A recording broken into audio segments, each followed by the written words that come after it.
Kung nalilito ka pa rin kung paano basahin yung SOA mo or Statement of Account, i-share ko sa inyo dahil meron akong sample dito ng SOA.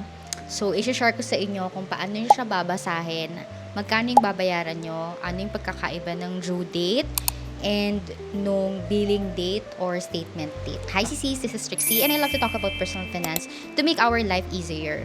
So, ituturo ko sa inyo kung paano nyo babasahin yung SOA nyo. Okay? Okay, first is yung billing date or sa ibang SOA sinasabi ito as statement date. So, ito yung tinatawag natin na cut-off. Okay? So, yung billing date mo, ayan yung cut-off. Tapos, makikita mo dito yung sinasabing due date. So, yung due date, dapat mabayaran mo yung na-bill sa'yo for this billing date before itong due date na ito. Okay? Tapos, meron pa ditong tinatawag na amount due. Ito yung total na na-swipe mo in that cycle or in that billing date. Meron din tayong tinatawag na minimum amount due. So, ano nga ba yung minimum amount due? Ang ibig sabihin ba ng minimum amount due? Yun yung dapat mo lang bayaran? The answer is no. From the word itself, minimum amount due. So, halimbawa, gusto mong magbayad ng staggered. Okay, before the due date, kailangan makomplete mo na yung total bill. Okay? So, kung magbabayad ka ng staggered, ito yung minimum amount na pwede mong ibayad.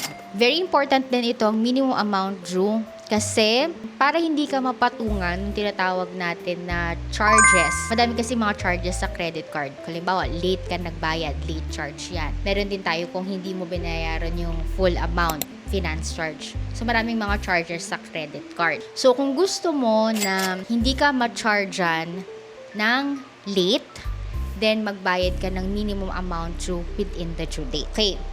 So, ganun mo siya babasahin. So, Miss Trixie, ano yung dapat bayaran ko for this billing cycle?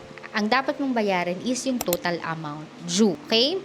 Yung total amount due, pag binayaran mo yan within the due date, I highly recommend 3 to 5 days within the due date ay magbayad na kayo para hindi kayo ma-charge ng late fee. Okay? Let's wrap up.